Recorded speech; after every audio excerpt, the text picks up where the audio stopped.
Ndabasuje mwese kandi mbifurije amakaro. Ndabasuje mwese kandi mbifurije amakuru. Ndabasuje mwese kandi mbifurije umugoroba mwiza. Tugeze mu mwanya w'amakuru mu Kinyarwanda, ni amakuru mwateguriwe kandi mugiye kugezwaho nanjye Jinganzo. Reka turebere hamwe umubare w'amatafari.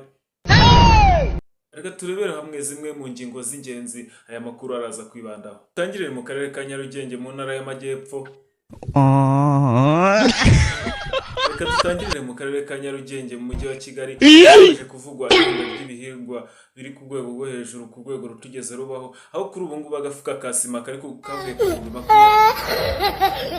Aho kuri ubu ngubu agafuka ka kawunga kavuye ku bihumbi 25 kakaba kageze ku bihumbi 30. Ni mu gihe igitiyo kimwe cy'umucanga mu gihe ikiro kimwe cy'akawunga kirimo kugura 800. Ni mu gihe kandi abaturage bahaturiye bavuga ko ikiro kimwe cy'umucanga, ikiro kimwe cy'umuceri kigeze ku matafari 500.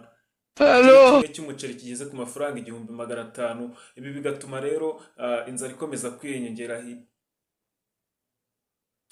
Ibi ntago ari ibyanjye.